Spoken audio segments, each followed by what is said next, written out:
Welcome to the Ambitious Coach Podcast. This is a place where driven, determined coaches learn how to get off the business growth struggle bus and learn how to build a wildly profitable online coaching business. I'm your host, Allison Henderson, corporate dropout to six-figure social media business coach. I'm going to show you how I've been able to create the business of my dreams organically, all through utilizing my social media platforms. So pull up a seat, take some notes, and get ready to see your life and bank account transform. Hello, and welcome back to the podcast. In today's episode, I interview Michelle Purta. Michelle is a marriage and life coach for moms. I really love this conversation we had because we got super candid about our lives as business owners, moms, and wives. Her conversation really focuses on the important aspects of marriage, what to look for to create more connection, and overall, how to build a business without breaking your marriage. So a little bit more about Michelle. So Michelle Purta is a married mom of three, and she is also a life and marriage coach for moms and the host of the Marriage and Motherhood Podcast. She helps moms create their happily ever after by teaching them the skills to fight the right way so they can create a deeper connection with their spouse and enjoy their marriage the way they intended to. I'm really excited for you to listen to this episode. Enjoy. Welcome, Michelle. Thank you so much for being here today. Thank you for having me. I'm so excited. So I'd love for you to tell everybody, who are you? What are you all about? And how did you get started in coaching?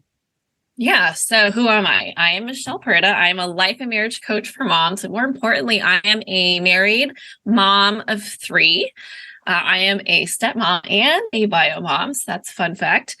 And I live in California with my kids and what seems like a zoo in my house. We've got two bunnies, a tortoise, and then my sister has two dogs. It's just like wild in here. I can relate. That's how I feel like our house is. It's just a zoo. Yes. Yeah, it's nuts. And I'm not even generally an animal person. Like I never grew up with pets. And now all of a sudden I live with all these animals. It's just like, it's not something I would have ever imagined for myself. But it's fun. But yeah, so I help women who are married and are moms, because it's important to distinguish that we are still women even after we get married and have kids, right? So I help women have their happily ever after in their marriage, because after becoming a mom, that whole marriage thing gets thrown up and tossed around and mangled, and you're put in situations that really bring on a lot of stress on the relationship. And that's when the connection starts to fade. That's when communication starts to be an issue. And so I help women to sort those things out, because marriage, to be happy in a marriage, it's not about if you're lucky, if you're pretty enough, if you're anything enough, or, just the right amount of anything. It's about having the right skills to be happy.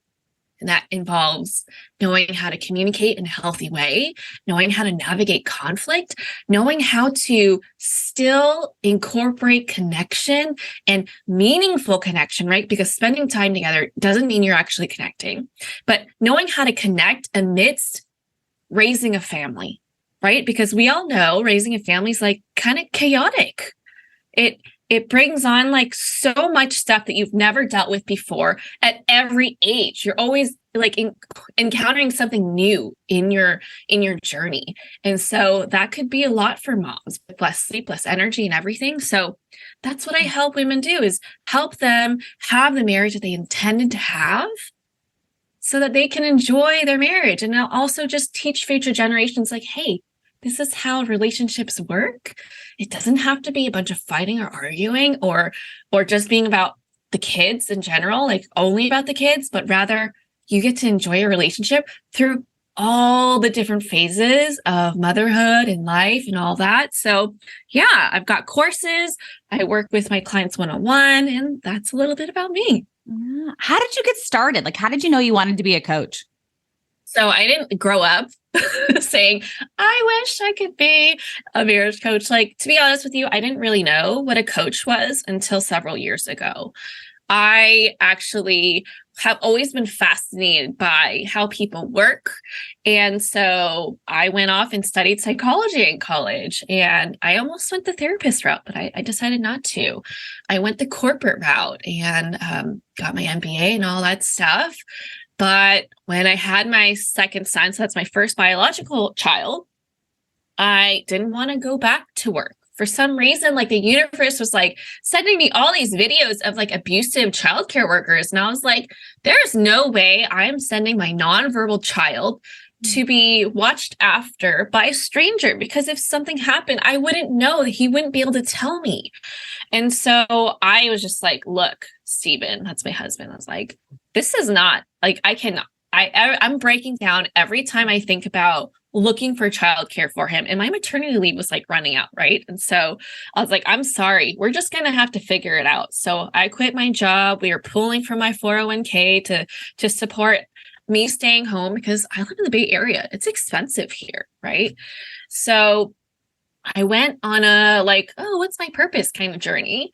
And I was talking to a bunch of friends and people who really knew me.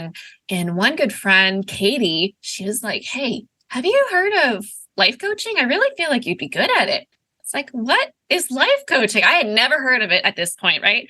And the more I read about it, I was like, how could I be a life coach when I don't have my life together? Who does, right? Like, no one does. Who does? I would love to meet them, right? Like, Yeah, who has right? it all figured out? Exactly.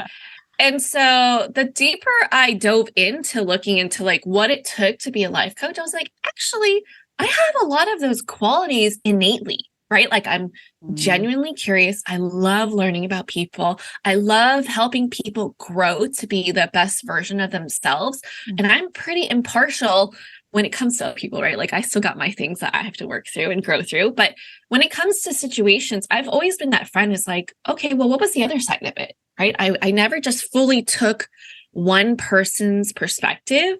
I love to expand their perspective so that they can grow through it instead of just like adding fuel to the fire, right? Like I just like keep thinking of like Carrie Underwood's song where he's like, I'm going to slash his tires. And you know what I'm talking about? Like, I think you know what I'm talking about. Who doesn't know that song? I would say, yeah.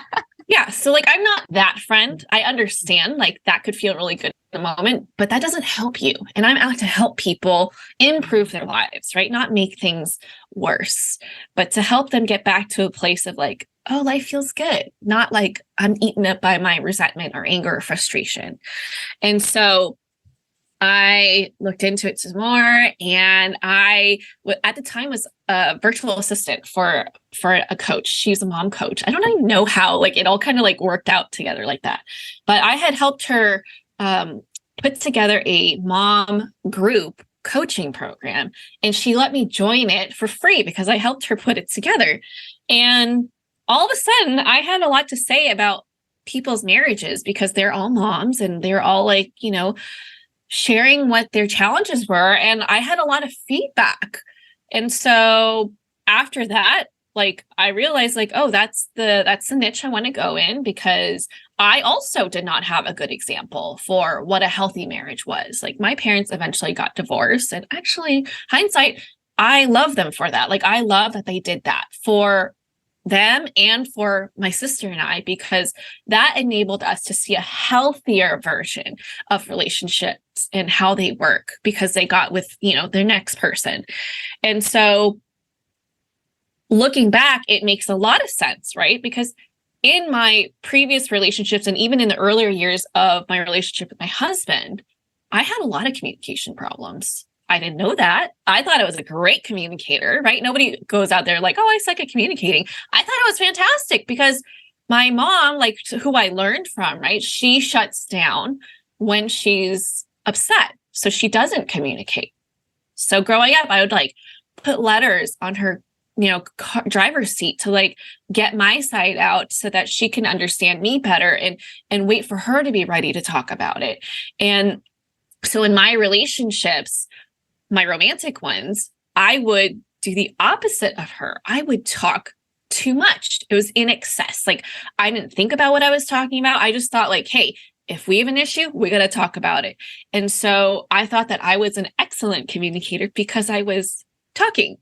But talking does not mean effective communication, right? Like, so I was the type of person who just spilled my emotions out, blamed everyone for everything that I experienced. And like, if something went wrong, I was like, well, I was okay before you did that thing. And so it's your fault. And so you got to fix it. Right. So that's how I handled all my romantic relationships up until I realized, why am I experiencing the same challenges in every single relationship I'm in? That's got to say something about me. So I realized I was the common denominator and started really diving into, well, what am I missing here? Why is it that other people are able to have better relationships than me? Why does it seem like theirs is like more chill, whereas ours is like almost like toxic, because it's just like we kept fighting? Like, why is that? Am I picking bad men? Because when I see them, like, you're not a bad person. You're an actually pretty stand-up person. So why are we arguing so much? Why am I getting upset so much, annoyed so much? Like, what is going on?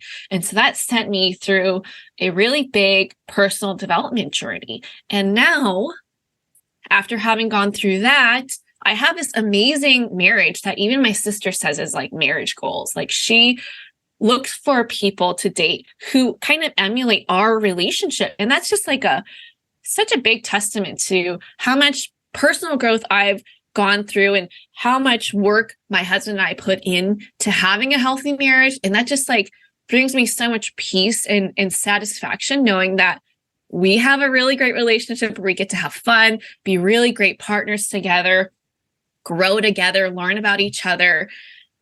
And we're showing our kids, hey, this is what you should strive for or exceed, right, in your future relationships. And now I love to teach women how to do the same. For those who didn't have, a great example to go by, and they're just like, what is going on? I just want to be happy. Why are we arguing all the time? Why are we having so many issues, especially now that we have kids? And I want to help them know that, hey, it's not you, right? Like, it's not your fault. And there are things that you can support yourself to change the dynamic of your relationship so that you can enjoy it, right? Like, you didn't say I do to be like, hey, let's have kids and like ruin our entire relationship. Yes. Yeah. So I have a almost 9-year-old and a 3-year-old. And there's times we just like look at each other being like, these kids are like ruining like our moment right now. You know what I mean? Or like when we'll be like hugging or something in the kitchen, or like, smooching on the stairs, and they're like we call it the wedge. Like, they just like wedge in there and they're like, why aren't I included in this? Like, like, where's my love? And I'm always like, we just kind of look at each other like, oh, like our wedges. Yep. Like, who invited you? Well, actually, we did. Yeah, I know. But like, it's so true. Like, totally. They can ruin such a perfect moment. And then like, then we built up some resentment, and then it's just like, and it's like, they're not the problem. They're really not. But like, sometimes just we blame the kids for. Oh, for sure. And there's so much stress that comes with being parents, right? It's just like, you have less time, you have less energy. And so when you don't know to take care of yourself, like maybe you weren't modeled that, or you don't know when you're about to hit your breaking point. Because, when you aren't taught that or shown that your emotions are there to help teach you about yourself, you can easily go from 0 to 60 and be like, where'd that come from? Oh, it must be because the living room was messy, because the dishes were stacked up high, or because my kids are yelling. Like, no, it probably started way before that, but you couldn't see it, right? So yeah, it really definitely challenges your marriage. And it also highlights how important it is to prioritize your marriage, because it's really easy to just get sucked in and just be like, okay, wake up, get the kids ready, take them to school, work, and then get dinner ready, and then go to bed. And just like, oh, I'm exhausted. Yeah. So then where's that time that you have for your marriage, right? Like, you just end up on a hamster wheel that just seems like you're going nowhere fast. Well, and this is the thing too, like when I first started this business many years ago, like I feel like my marriage did take a back seat for a while because I was in a season of building my business. Yep. So instead of focusing even on the kids or even, just on going on dates or sitting with him, watching a movie or whatever that was, like spending real time with him, I was like, hey, any extra free time, it is going to be spent building my business.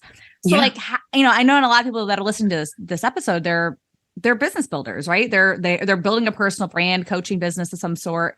Like, how would you suggest to them to like have that conversation with your husband that like, hey, I'm in a season right now of building my business, even though I love you and I want to be there for you. Like, how would you help somebody that's like wanting to really be in that phase? Yeah. So I actually have two things, right? So yes, it's super important to have that conversation with your spouse.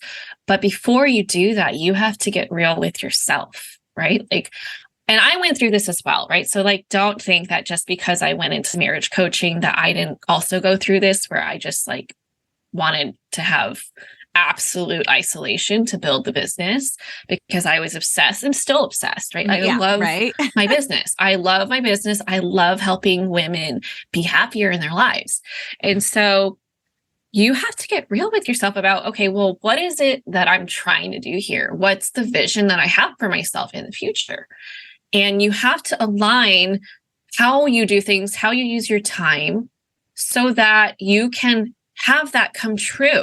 So if you take a look at what you're doing today and you're just only working on your business and doing the bare minimum for everything else, like let's call it survival mode, what do you think will end up happening to your business, to your family, to your marriage? So it's really important to remember your why. Like, why did you start this business? And that needs to be what you anchor back into. Anytime you find yourself going back to that space where you're just like really obsessed with your business and everything else around you kind of just like gets put on the back burner.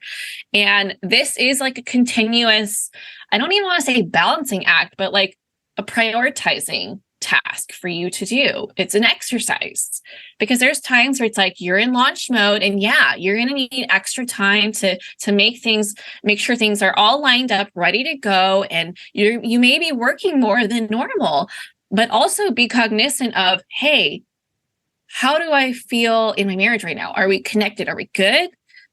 Are we arguing more? Are we like kind of just like separating after the kids are in bed a little bit more?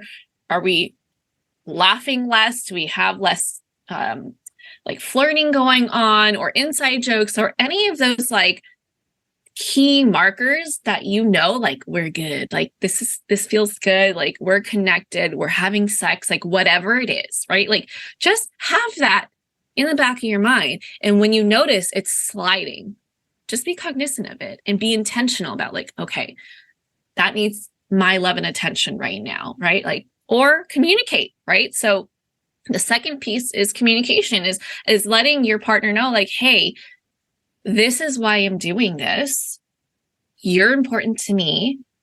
Our kids are important to me. And the business is important to me. And so this is what I foresee happening. So it's more so about kind of like sharing the vision so they know that you are thinking of them. You are thinking of your family and they're still a priority for you so that they don't start to feel lonely, resentful, or forgotten during the process. And they're like, well, why am I suddenly like the person that's taking care of everything else while you're working on your business? Because let's be honest, we don't know when the business will take off. That's not something we can predict, right? Like, it would be great if you'd be like, yeah, I just have to do this for like 6 months to a year. Like, like at a regular job, you're like, okay, I'm going to have my review. I know what I need to do to make sure that I get that promotion. And once I do, like, I will be home more. Like, it doesn't work like that. Business is constantly testing and experimenting and trying, just like it's a journey, right? I always say having a business is like the biggest personal development journey that you didn't know you were going on.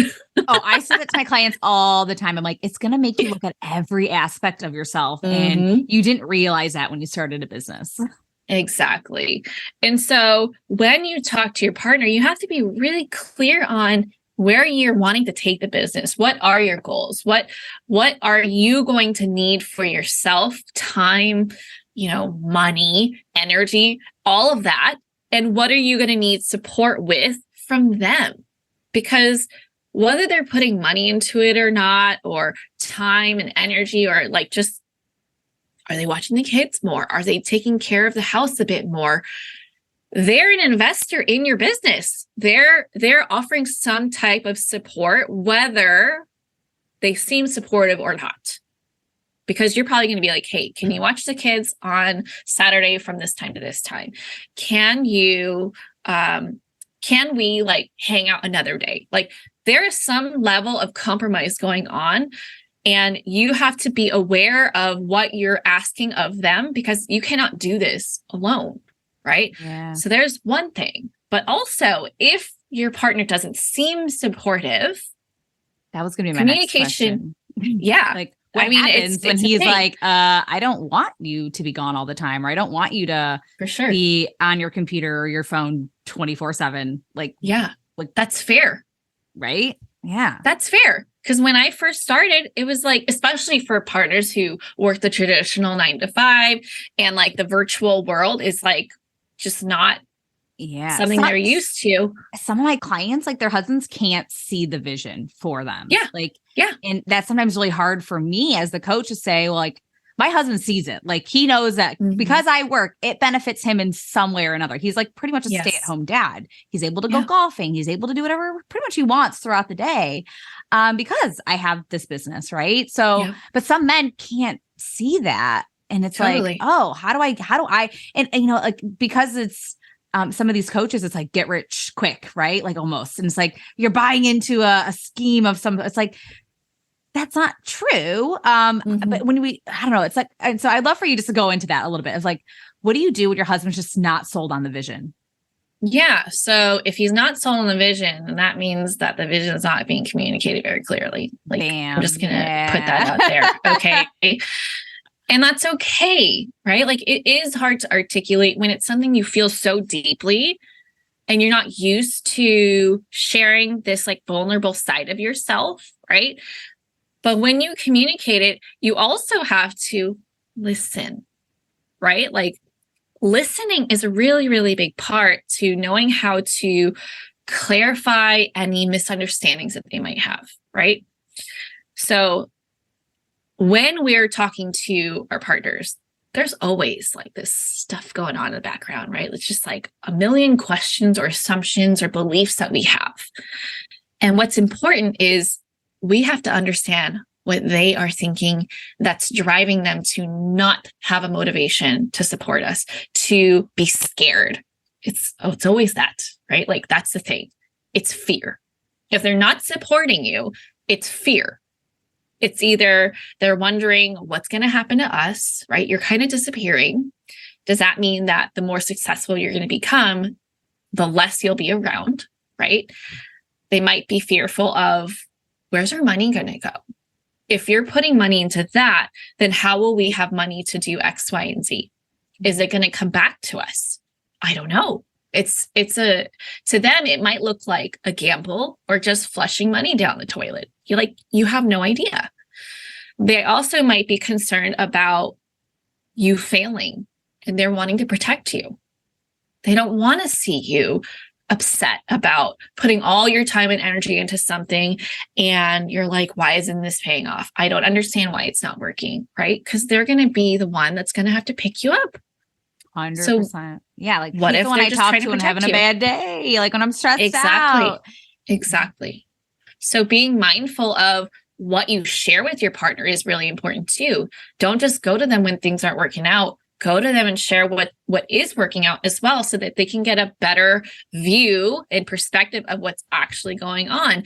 And back to that conversation about like the whole virtual thing, right? Like if they're not familiar with that, it's understandable why they're like, what is going on here? I don't like what you're doing. Because all of a sudden you're meeting all kinds of strangers that you're never probably going to meet in real life, right? You're going live. you're talking to the camera, you're constantly on your phone, on social media. And so it kind of looks like you're becoming a zombie. Like one of your kids is like, you're just like eyes glued to the TV and you can't get off. And you have this new obsession with constantly checking your phone. You are no longer looking up when they're talking to you. They have to really get your attention. And so consider what it's like for them now that you're in your business. Like what's changed for them, right? And have those conversations about like, hey, I sense hesitation in you, right? Like, what are you scared of happening? Let's talk about it so that we can work through it, right? Like maybe they're like scared that you're going to outgrow them, or you're just going to become this different person and you're going to grow apart, right? Like there's a lot of different fears, but those are the main ones that come up when building a business and making sure that you are growing your marriage at the same time as your business, as your family, right? Like when you're able to kind of like open up the space to have these harder conversations, then you'll get to actually work together to resolve them instead of just being like, my husband's such an ass. Like he's not supportive at all. He's not my biggest cheerleader. Like, why isn't he my biggest cheerleader and all that? Well, there's a reason why for everything. So it's a matter of understanding like, let's get curious. Why is it that my husband isn't wanting to know more about my business? Why is it that he's not cheering me on? Why is it that he's not eager to support me in the ways that I need him to, right? Like understand that. And at the same time, find people who will. Find people who will understand you. Find people who will support you because you're going to need that. So a big part of it is set your partner up to grow their support for you, but also don't expect them to be your everything because that's not fair, right? Like there's things that my husband cares about that I don't care about at all. Like he'll talk to me about cars and like, there's only so much I can handle when I'm listening to him about that stuff. And I'm like, okay, I'm glad you're excited. I'm checking out right now. Like I cannot, right? But he has friends that love cars too. It's like, yeah, go obsess about it with them. They can be your people when you talk about that. Same thing about your business. Go get a business bestie. Go find one. Go like nurture relationships so that you have someone that really gets you in that aspect, and then share a bit of it with your partner so that they feel like you're bringing them along on the ride. I think that's beautiful because my husband and I talk so much about just stuff overall. Just I think every day like we're communicating what's going on for the day. Like, so I was telling you earlier, like he loves golf. Okay. Like, yeah, I can once again only hear so much about this. And it's like, I'm glad though that he can go and like, he has his golf buddies and they have a group chat and they have all the, like those, he has his people, right? I could never be that person for him, even if I tried so hard. So I sometimes I'm like, we communicate often, but like, I have to just realize like, I cannot make him be my business bestie. No. I can't make him want to start a business. I can't make him want to be an entrepreneur or any of these things. Like, even I can try so hard for him to just like get where my mind is at, but he just doesn't. Oh, number one, I don't think he wants to, but number two is it's like, I can't force him to see through my eyes sometimes, to see what I see. I just have to know, and I have to just trust that he's going to be there for me because we chose each other in this lifetime, and we choose each other every day still, whether I have a business or not. I know that we'll still be there for each other. So I guess coming back to all this, like, I feel like when women come to me and they're like, my husband just doesn't get it. Like, there's just a part of me that just says, does he need to get it? Does he? Yeah. Like, you can just share your excitement. Just share your excitement for this. And from there, hopefully he can over time see that, Yes. we are making money, or we do have a lot more time freedom. You are a lot happier. And even if Mhm. you're not like, because the beginning of your business, like, I mean, even to this day, like it's still stressful some days. And there's still days It's where a I'm roller like, coaster. oh my God, those roller coaster of emotions of entrepreneurship is Yes. not easy. So finding the community, finding your own tribe outside of the relationship, but just know when you come together that you guys, because you've laid a really good foundation for your life and for your business, or not necessarily for your business, but like for your marriage, like, hey, Yes. we're going to be okay no Right. matter what happens. Like, And that's why boundaries is really important to have as well, right? Like if your partner is saying some things where you're like, that really stings, right? yeah, Like have a conversation about that, right? It doesn't have to turn into an argument because you don't know what they mean by it. You're making assumptions about what that means to you, but you got to clarify and understand like, okay, well, where's that coming from? It's likely coming from them missing you. It's likely coming from a fear of like, what's going to happen to our family? Because providing is a really important thing for most men. Like for them, it's like, okay, well, I need to make sure our family's good, right? Like, even if you're the breadwinner, they're still going to be concerned about, like, do we have enough money to do things? Like, safety is a really big thing for them, making sure that you have a home over your heads, making sure that your family can do whatever it is that they saw for themselves lifestyle wise, right? Whether that's going on several vacations a year or having a really cush retirement fund, like, whatever that priority is for them, know that there's always some motivations going on behind everyone that's driving their reactions. So getting curious is a really important aspect of that, but also having boundaries with yourself, right? Like when you work for someone else, you have specific work hours.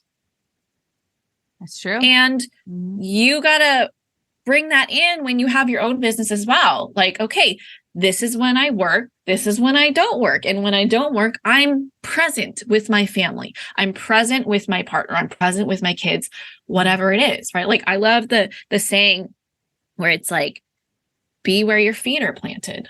Yeah. Where are your feet planted? If you're in the kitchen and work comes up, right? Like don't dive into it because then you'll never be present. You're going to have your kids constantly whining and, acting out because they're seeking connection. They're not getting the attention that they want from you, or they don't feel the love that they want from you. And everything is just going to seem like it's burning down to the ground around you while your business is flourishing. So have the boundaries to know like, hey, how am I when I'm not working? Am I constantly experiencing bouts of like inspiration? Great. Know that about yourself and know what you're going to do about it when it hits at an inconvenient time, like when you're with your family or when you're out with friends, when you're hanging out with your partner, right? Know what you're going to do about it. For me personally, I'm always inspired by life. Like whatever I listen to or observe, I'm like, oh, I can always tie it back to an aspect of marriage that I can share with people or a client. And so am I going to dive into that every time? No. Why? Because I've learned the hard way that creates a lot more arguments with my husband. It creates a lot more disconnect with my kids, and it's not worth it to me. But I don't want to forget it either. And so whenever that happens, I make sure I write down just enough, whether it's on my phone or on a Post-it, so I can get back to it when I'm back in work mode during my set hours or when it's free time and everybody else is preoccupied with something and no one's wondering like, where is mom? Like I see you, but I don't feel you, right? Like having those boundaries for yourself is going to be really, really key to making sure that the life that you see for yourself, not just the business, but the family aspect and the marriage aspect, is going to be exactly how you want it to be. Because if you just solely focus on your business, don't be surprised that come a year, 2 years, 5 years, 20 years, your marriage is not where you want it to be. And your kids are not connected with you like how you want them to be. Mm-hmm.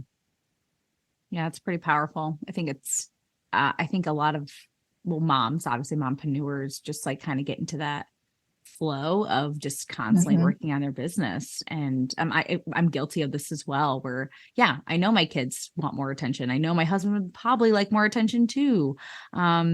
Or I know, like, you know, you said earlier, I think we're both just like sitting on the couch, like we're together, but we're not really like together or connecting. What would you suggest, like when you get to that point? Because like I said, my husband and I do this often, not saying that we have like, you know, marriage issues or we're arguing, but there's just sometimes where it's like, hey, after a long day, maybe the kids aren't around, or even they might be climbing all over us. Like we're just not really like fully connected. What would you suggest that we do? Yeah. So start to be more intentional, right? Not to say that if that ever happens, that's bad, because like there's going to be times where you need to check out. Yeah, like zone out completely. We both do.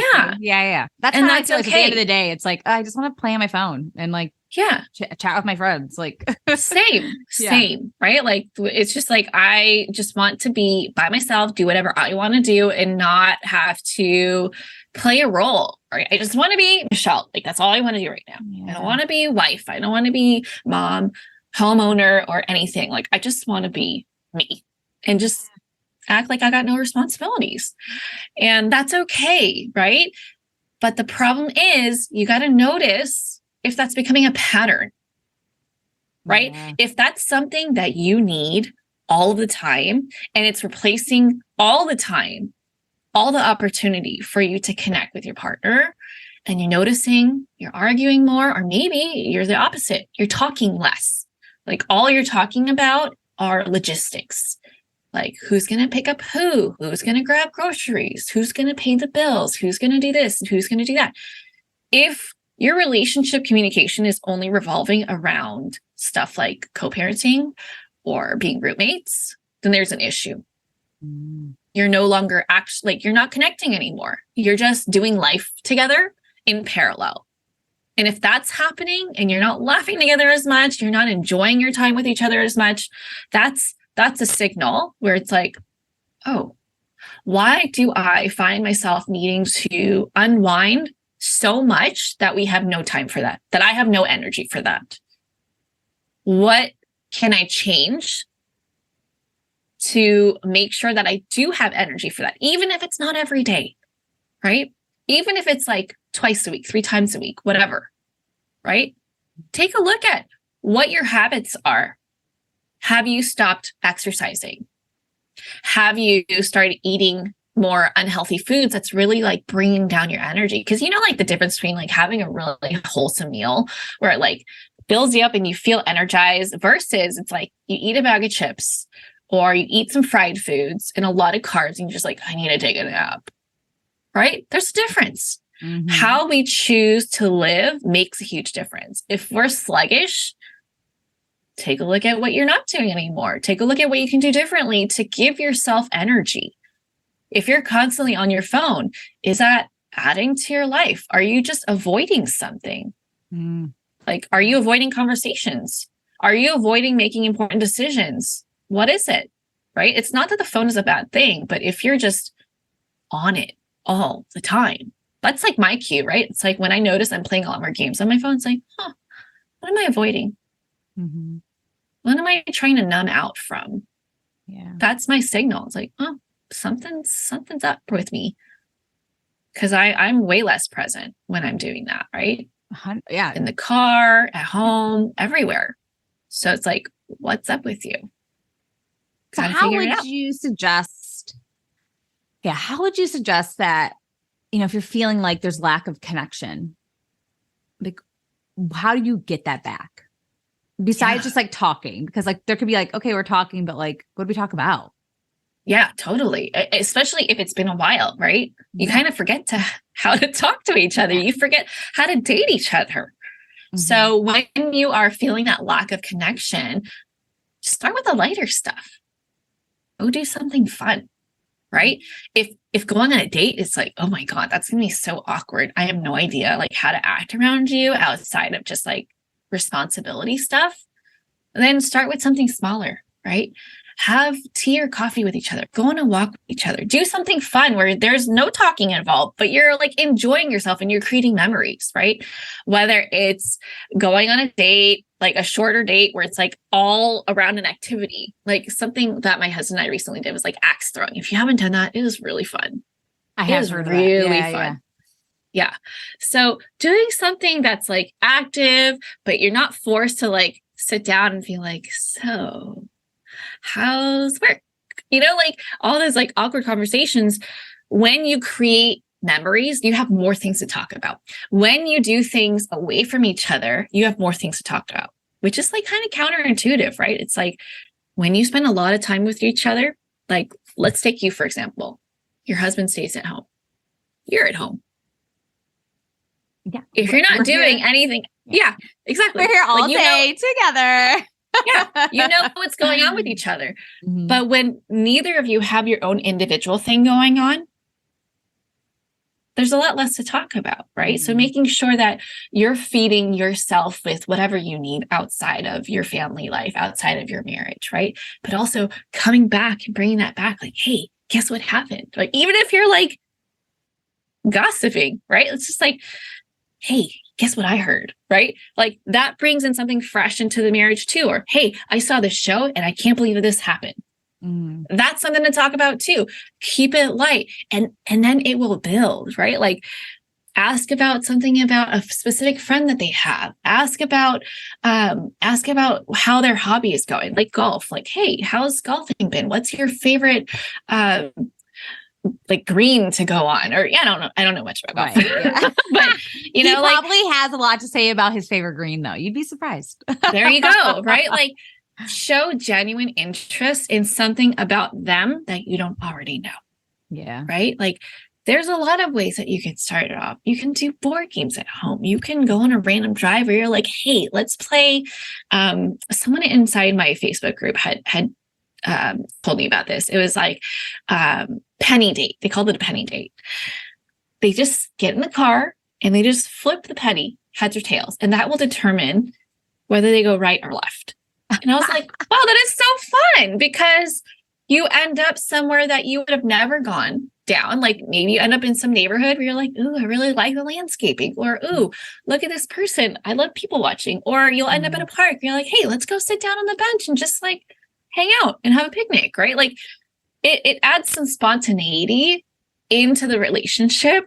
And that's exactly what you need when things just feel like, a little blah. Yeah, exactly. Mm-hmm. Like let's add some newness, some freshness into the relationship and just keep doing that. Just keep finding opportunities to add some freshness into the relationship so that you have more to talk about, more to learn about yourself, more to learn about your partner. And that will naturally spark some conversation. And as you talk about stuff outside of mom life and wife life and house life, that will spark some more opportunity to grow the vulnerability in your relationship and have deeper conversations. And that's how you deepen relationships.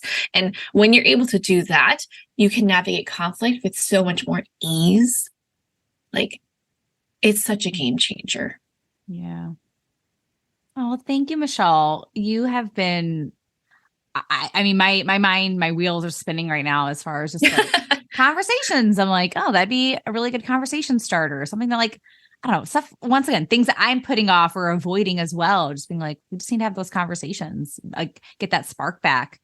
Just because, I just know, especially during this time of year too, it's just like, we're stuck in the house and it's like, it gets to that point where like, I might need to leave and go do something. Like I might need to like call my friends up, go have a girls' night or stuff like that where, so I can come home and actually like have stuff for us to talk about and like, so like gossip and those sort of things. Like I recently went on a trip to Arizona. I remember coming back and I was like, blah, blah, blah, blah, blah, blah. It was like, God, I haven't talked to you in forever. It's like just having things to like, just talk about. So you're getting my wheels spinning here. So thank you so much. So any last words of wisdom for this mom who's listening right now, who's trying to build her business and is also trying to have a really thriving marriage? You get to have both. Right? Oh yeah. I love that. You get to have both. Yeah, you literally get to have it all.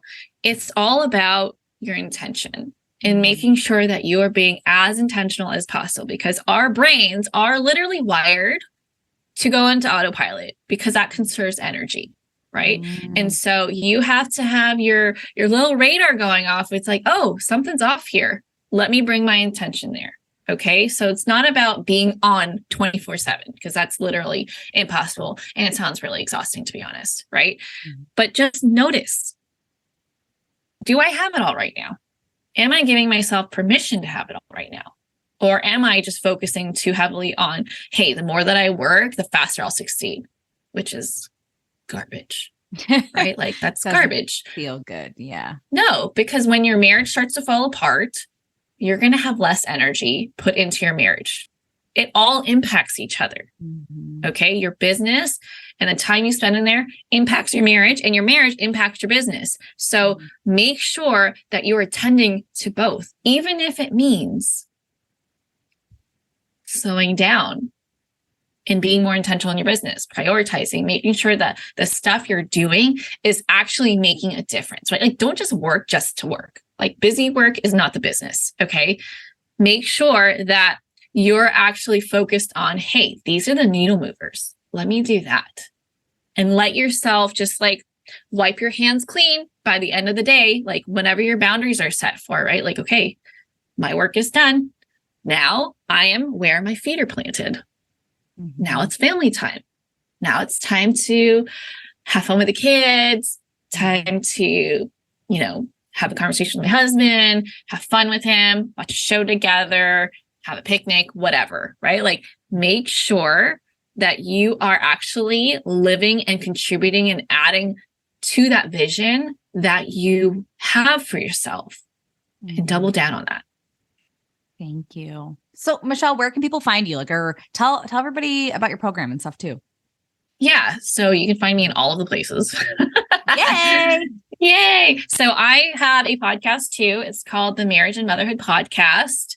I recommend you listen to that if you are struggling with connection or communication in your marriage, or if you're just like, I could learn a thing or two and I want to learn some skills so that we can have an even better marriage, because you can always have an even better marriage. Like, there is no destination with that. I also have a private Facebook group also called the Marriage Motherhood, and I'm on Instagram. So those are my favorite places to hang out. And right now I have a communication course that I just brought back. It's a mini communication course. So if you're like, I could really use something to freshen up my communication so that my arguments are no longer arguments, but rather disagreements. Like, wouldn't that be way more fun than having like more tension and chaos, but having adult conversations about stuff, even like the hardest stuff, right? That course is for you. That I teach the exact framework that I walked my one-on-one clients through, that I personally use in my marriage, so that things don't get out of hand, things don't escalate too much. And if they do, I know how to bring it back down so that we can work together instead of feeling like, I just got to go to my own corner right now. Like, you're just pissing me off so much. Right. So that's out there. It's my communication mini course. And I also have other courses as well. Go take a look. I'll share the link. And if you are wanting more one-on-one support, I am available for that as well. Perfect. Thank you so much, Michelle, for coming on today. Guys, check her out. Join her Facebook group. I'll put everything in the show notes so you guys can join her Facebook group and check out her podcast and find her on Instagram. That's where I found her. So yay. Yeah. All right, Michelle, thank you so much again. And yeah, everybody check her out. Thank you for listening to the Ambitious Coach podcast today. A couple favors before you go. If you found this episode helpful, please take a screenshot and share it on Instagram. Most importantly, don't forget to tag me at Allison Henderson _coach. That's ALLISON Henderson _coach. And lastly, please take a minute to rate this episode and leave a raving review on Apple Podcasts, Spotify, or wherever you tune in to listen. Okay, ambition is great, but it's time to get to work. Take action and commit to being 1% better every day. Once again, thank you for tuning in, and I will see you again next week.